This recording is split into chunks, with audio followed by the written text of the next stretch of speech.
Welcome, welcome, welcome. This is Peter Winnick. I'm the founder and CEO at Thought Leadership Leverage, and you're joining us on the podcast today, which is Leveraging Thought Leadership.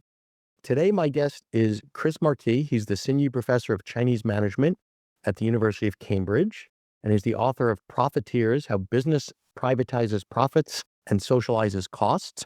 He's written several other books in the B Corp space and sort of conscious capitalism, and he's passionate about how academic research can help people around the world address some of the biggest crises of our day. And then he did have a stint in financial services, most recently as a VP at JP Morgan. So welcome aboard, Chris. Thanks so much, Peter. Great to be with you. So how did this happen? Not the academic path, because that's typically fairly logical and predictable Sure. and linear, but this whole thought leadership, authorship stuff, if you will. Yeah, good question. So many academics, and I think it's such a missed opportunity, are very happy to write papers, sit in their office with a database on their computer and churn out statistics and regressions.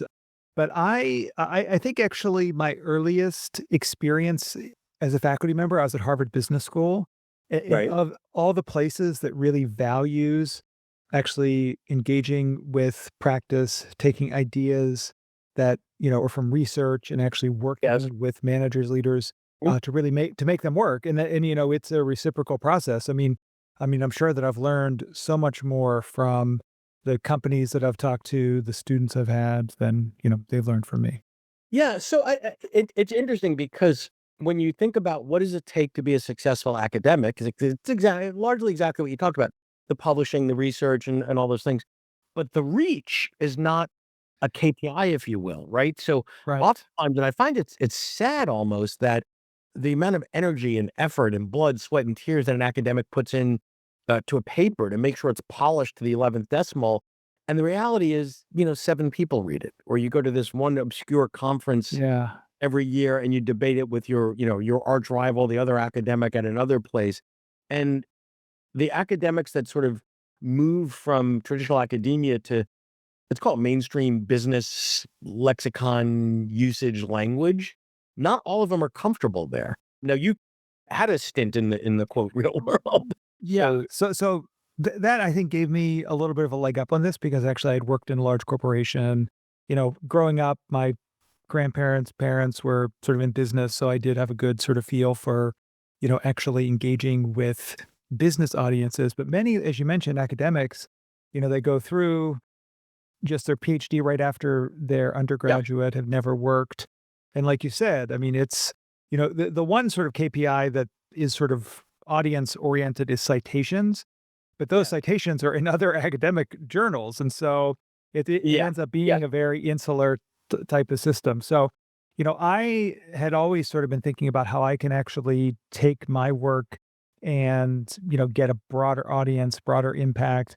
And there's this amazing tenure institution yes. at in academics. And so really after that, I've been working very hard to sort of try to break out of the academic straitjacket. And it's tough because, the institutions, I don't think the organization I was at the time, Cornell, was particularly, interested in having me do that. The reason Sure. being that a lot of the rankings for MBA programs actually relate to those very specialist narrow journals that people publish in. So I'm actually someone who is relatively good at publishing in these academic journals, and so they Sure. wanted me to, keep that crank spinning. But I'm, really happy with the research work I did, and I continue to publish in academic outlets. But it seemed to me if that was all I did in my life, it would be, it would not be a very fulfilling life, and Yeah. probably I'd burn out. So I really feel very fortunate that I've been able to,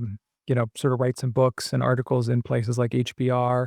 Lots of, the thing that I've really tried to focus on is general interest op-eds. So, Washington Post, Guardian, But Financial stay Times. there for a Yeah, sure. second, because where an idea gets put out matters, right? So an academic journal, as we discussed, limited reach, but highly accurate or relevant or researched or whatever we want to use there. Then you go to sort of, well, I can throw something up on LinkedIn. Yeah, but, you know, so can anybody, right? But then you think about an op-ed, and it's interesting because the world of op-eds has changed and continues to change. And what's cool about an op-ed, A, it's short, right? Right. So 1,000 words, 2,000 words at most. Yeah, 800 words usually a lot, yeah. Yeah. Financial Times wants it even lower, like 700 words, yeah. Right.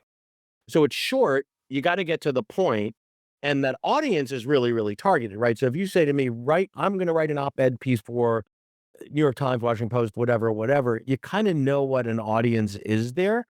And I would argue that if I were to compare your best academic paper to your best op-ed paper, it's probably hard to realize if somebody changed the names that it's really both you in terms of style. Exactly.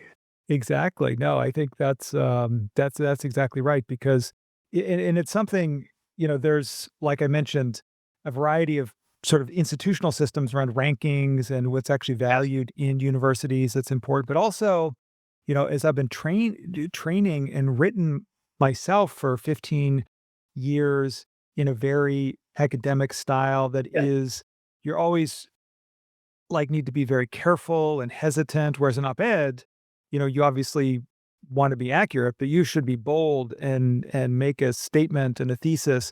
And so it's taken me many, many years to actually many, many rejections, many, many Sure. things I've written and sort of sitting on my computer, taking up hard drive hard drive space and nothing has Yes. happened to them.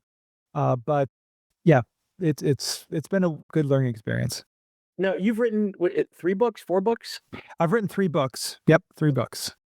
So tell me about your process of deciding what ideas are worthy of that. So to me, and that'll be a somewhat snarky piece, there are sometimes a TED Talk and you're like, "I wanna know more, that needs to be a book."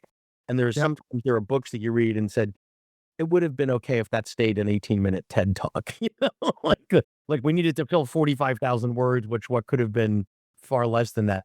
How do you make those determinations, what I'm gonna write about and why and how and Yeah, I mean, it's a good question because I'm trying to think through what my next book is gonna be, and Sure. I'm really struggling because, the world has changed a lot in the last, sort of number of months to year, and a lot of the things I'm focused on are sustainability, climate change, and so, how to actually write a book that is, like you mentioned, well, there's enough there for 200 to 300 pages. Yeah. People find it relevant, but also it sort of meets the moment where it fits into the broader cultural conversation right now. And it's a very complex cultural conversation to fit into. So, If you're enjoying this episode of Leveraging Thought Leadership, please make sure to subscribe. If you'd like to help spread the word about our podcast, please leave a 5-star review at ratethis.com/LTL and share it with your friends. We're available on Apple Podcasts and on all major listening apps, as well as at thoughtleadershipleverage.com/podcast. Stay there a minute because sure. the world, according to me, probably not necessarily accurate, but I want to get your take on this. One of the ways that I look at anybody's thought leadership, which is what I do all day, is okay, what are the components of that, the elements of this that are going to be true regardless of who's in the White House? Are we in a recession? Is the stock market up? Like these truths are true, right? So gravity doesn't care. Totally. You throw the rock off the building, gravity is going to show you what's what. So what's evergreen versus what is more or sometimes less on point today, this moment in time, whatever, based on political factors, macroeconomic factors, cultural whims, whatever. How do you think about that? Or do you?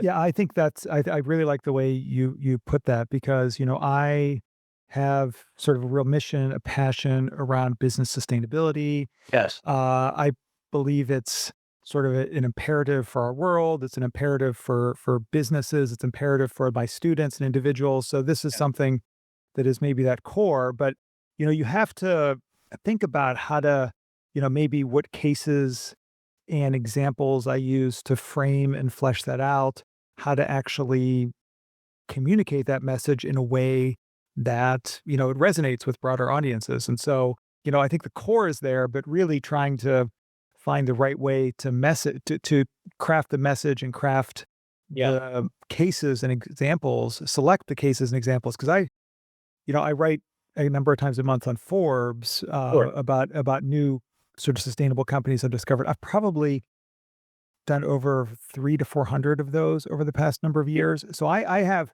a huge number of examples and cases and contexts that I've studied over these years, and like which I don't know, 10 of those, are the right ones to actually, put So forward. stay there a minute. Sure. So I would argue, or my experience has taught me that thought leaders, particularly academics, have no shortage of the next 20 things I'm going to think about, write about, do, whatever. Right.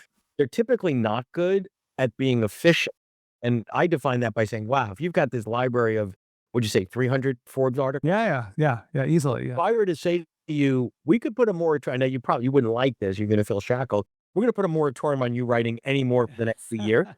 But yeah, you're already cringing, I guess. Yeah, yeah. But I would argue that once a week or we pick a cadence 3 times a month, something, we're gonna pull stuff from the archives and maybe give it a little nip tuck, dust it off, and change a context in order to make the point. I would argue that Sure. that's probably efficient. Now I see the cringe factor on you, but Yeah, yeah. and feel free to push back, you know? No, no, no. So I treat it very much like, in some ways, a business scan that I'm doing Yeah. to sort of get to sort of stay up to date. What I do actually for these, and it's not a huge time investment. I do an interview, something like we're doing here. There's Right. easy transcription, things can be transcribed very easily now, automated way.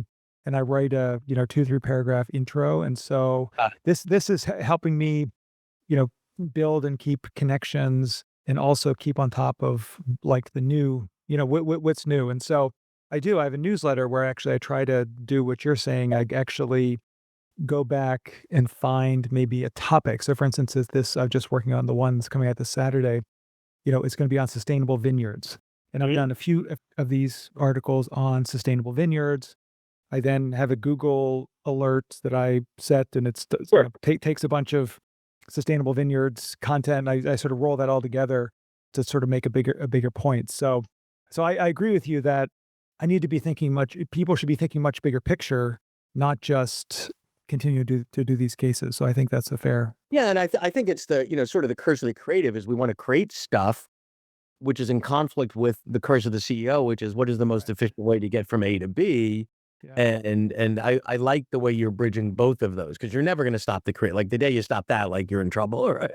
Right. For other reasons, Yeah. right? 'Cause then it's just you can hire an efficiency expert to say, "Do play the role of me for the next 2 years, I'm gonna go play golf or something." What would you say to an academic or academics that are out there now listening? Because there's a bunch that are thinking about how to cross over, right? So they're rock solid academics, which is not an easy task in and of itself, the whole tenure track and all Totally. the publishing and all the things. But they're thinking, hey, I want to go to the other side. I want to not in a binary way, but like, how do I stay relevant to the business community and meet them where they are while still maintaining the integrity and the validity of the academic pursuits?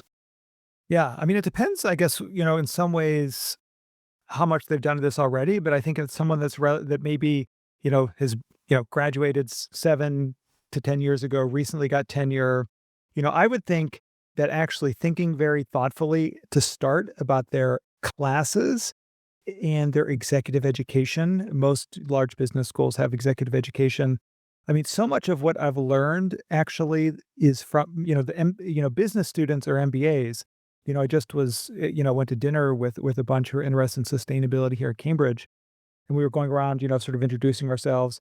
And most of them had, 7 or 8 years of experience in really interesting organizations. And Right. so I think that actually start thinking about, which of your material is resonating better with your students, the exec ed audiences than not. How can you begin thinking about those ideas in maybe a bit broader way? Yeah.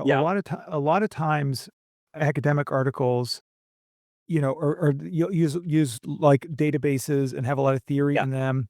And really you need stories and narrative. And so through your students, see what stories they have, exec ed, what stories do they have that actually resonate in the press? I use in my teaching a lot. There's all kinds of things that are happening on a day-to-day basis, Wall Street Journal, Financial Times, New Yeah. York Times. Yeah. Yeah. that sort of bring the points to life. I mean, I think that is the challenge because, writing academic papers, it's about identifying what the gap is that has not been done Yes. before that you're filling and And what are you actually adding to the conversation? right. What's your perspective? What's your take? And then show your work, right? Of course, yeah, you have to be rigorous. If you go into Definitely. Forbes or something like that, you could just pontificate, right? You go into HBR, there's a different level. Sure. Academia, different level. So, uh, Yeah, exactly. So, yeah, and I think trying to really get, the story sort of down, what are the sort of key case studies, examples that can really illustrate the research points, the unique research points, because every academic, has their key findings and yes, papers that actually, and then, places similar to HBR, like Stanford Social Innovation Review, California Management Review, MIT Sloan Management Review. Those I think are good places to maybe start. I mean, HBR is really tough to get into. I mean, yeah, yeah. So, and try writing some things, to get out there. Maybe think about a book as well. Op-eds, I think I found they're better after I've done a book yeah. because To build on yeah, yeah, yeah. exactly, and then so you're sort of you build it up and then sort of boil stuff down for for the op-eds. Well, an op-ed is a good bridge to say, I wrote the book on X. Now I'm going to give you a short taste of that on Y Exactly. based on Z that's going on in the universe and the world today. Great. This has been great. I really appreciate your insight, Chris, Of and course. sharing your experience. Thank you. Thank you so much for spending the time with me today. Yeah, I really enjoyed it, Peter. Thank you. To learn more about Thought Leadership Leverage, please visit our website at thoughtleadershipleverage.com. To reach me directly, feel free to email me at peter@thoughtleadershipleverage.com. And please subscribe to Leveraging Thought Leadership on iTunes or your favorite podcast app to get your weekly episode automatically.